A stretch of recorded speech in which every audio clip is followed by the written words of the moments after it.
सुप्रभात, नमस्कार। आशा करती हूँ, उम्मीद करती हूँ कि सभी विद्यार्थी घर पर हैं, स्वस्थ हैं और खूब मन लगाकर पढ़ाई कर रहे हैं। कर रहे हो वास्तव में? ठीक है, वेरी गुड। तो चलिए, हम पाठ्य पुस्तक से पाठ और कविताएं कर चुके हैं, किंतु आज हम करेंगे व्याकरण। तैयार हैं आप सब? तो व्याकरण का पहला विषय हम करेंगे आज भाषा। भाषा क्या होती है? अब मेरे मन में कुछ विचार हैं, मैं आपको कुछ बताना चाहती हूँ, समझाना चाहती हूँ। तो वो कैसे मैं आपको बताऊंगी? अपने मन के विचार कैसे आपके समक्ष रखूंगी? मैं या तो बोल करके या फिर लिख करके आपके सामने अपने विचार प्रकट करूंगी।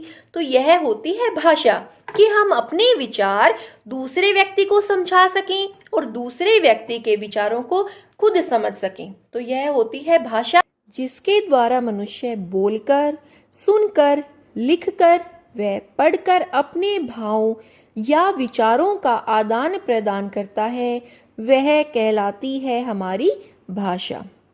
भाषा के कितने भेद होते हैं? भाषा के दो भेद होते हैं, मौखिक भाषा और लिखित भाषा। जब हम अपने विचारों का आदान प्रदान बोलकर व सुनकर करते हैं तो वह कहलाती है हमारी मौखिक भाषा।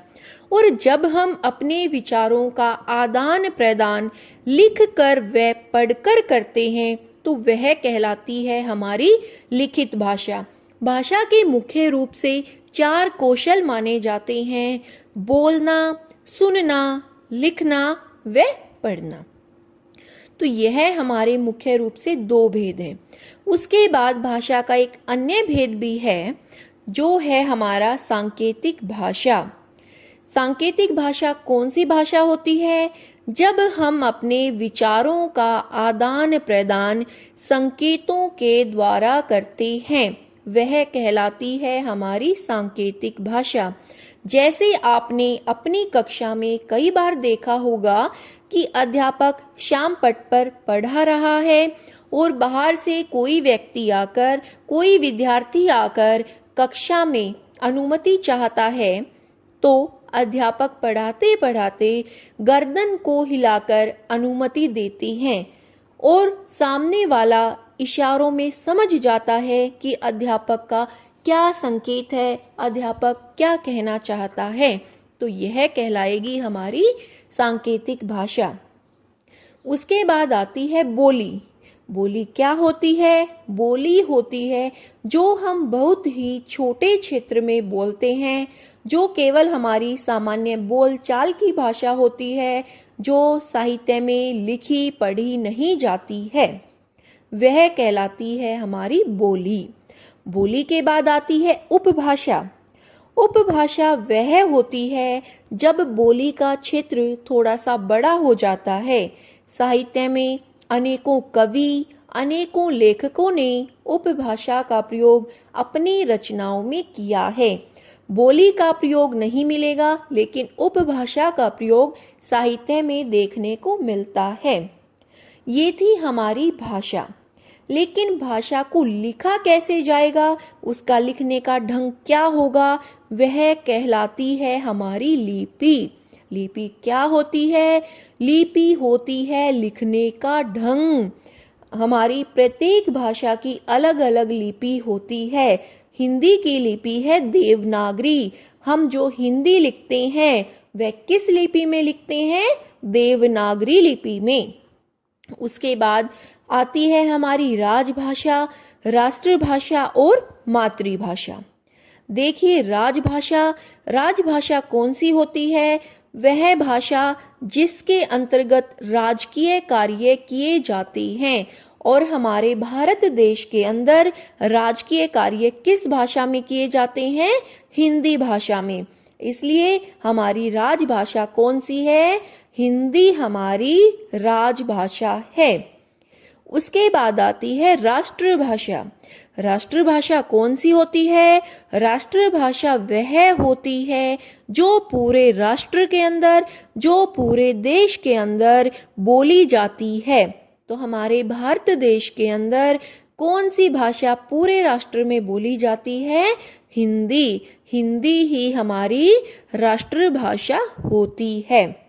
उसके बाद आती है मातृभाषा। मातृभाषा कौन सी होती है? मातृ का क्या अर्थ होता है? मातृ का अर्थ होता है माँ। तो ऐसी भाषा जो हम अपनी माँ से, अपने परिवार से, आसपास के व्यक्तियों से सीखते हैं, वह कहलाती है हमारी मातृभाषा। तो हम कौन सी भाषा अपने आप सीख जाते हैं? हिंदी भाषा। तो हिंदी भाषा है हमारी मातृभाषा, जो हमें सिखाने की जरूरत नहीं होती, हम स्वयं उसे अपने परिवार से सीख जाते हैं। उसके बाद क्या आपको पता है कि हिंदी दिवस कब मनाया जाता है? हिंदी दिवस प्रत्येक वर्ष 14 सितंबर को मनाया जाता है, क्योंकि 14 सितंबर 1949 को हिंदी को राजभाषा घोषित किया गया था। उसके बाद से प्रत्येक वर्ष 14 सितंबर को हिंदी दिवस के रूप में मनाया जाता है। अब भाषा के बाद हम आगे चलते हैं व्याकरण की तरफ। व्याकरण क्या होता है? अब हमने विचारों का आदान प्रदान कर दिया तो वह भाषा हो गई, लेकिन क्या वह शुद्ध रूप में हुआ? इसका ज्ञान जो हमें कराएगा वह होता है व्याकरण। तो देखिए, जो भाषा के शुद्ध रूप का ज्ञान कराए उसे व्याकरण कहते हैं।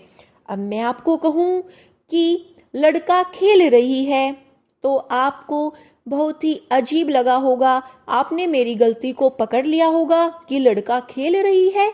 लड़का खेल रही कैसे हो सकता है? या तो हो कि लड़की खेल रही हो, या हो कि लड़का खेल रहा है। तो आपने इस गलती को पकड़ा, इसका मतलब आपको व्याकरण का ज्ञान है। आपको पता है कि लड़के के लिए रहा है आएगा और लड़की के लिए रही है आएगा।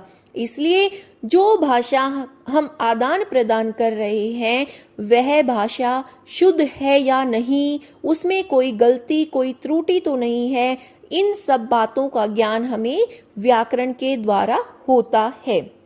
व्याकरण के 3 अंग होते हैं, मुख्य रूप से 3 अंग हैं, वर्ण, शब्द और वाक्य। वर्ण ए, आ, कै, ख हमारे स्वर व्यंजन, जो कि हिंदी की सबसे छोटी इकाई होती है, वह वर्ण कहलाती है। उसके बाद जब वर्णों का सार्थक समूह, सार्थक क्या होता है? सार्थक का मतलब होता है अर्थ सहित। तो जब वर्णों का समूह एक विशेष अर्थ लिए हुए होता है तो वह कहलाता है शब्द। और व्याकरण का एक अन्य भेद भी माना जाता है, वह है पद। जब कोई शब्द वाक्य में प्रयुक्त हो जाता है तो वह कहलाता है पद। व्याकरण का तीसरा मुख्य अंग होता है वाक्य। वाक्य क्या होते हैं? जब शब्दों का सार्थक समूह बन जाता है तो वह वाक्य कहलाता है। तो यह हमारे व्याकरण के मुख्य अंग होते हैं। उसके बाद आगे चलते हैं साहित्य।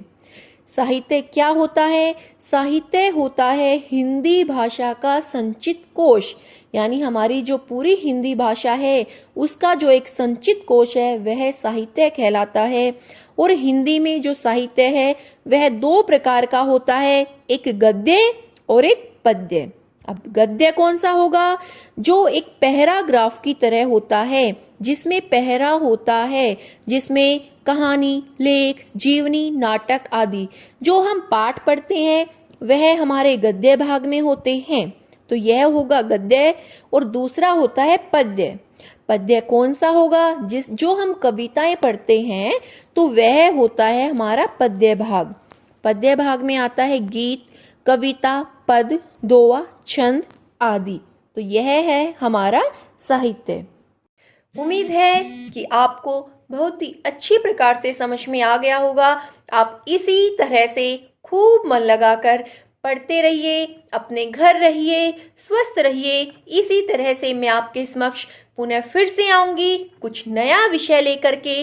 तब तक आप अपनी व्याकरण की पुस्तक निकालिए, पुस्तिका निकालिए, कार्य पूरा कीजिए और उसको दोहराइए। स्वस्थ रहिए, खुश रहिए, पढ़ते रहिए, शुभकामनाओं सहित। धन्यवाद।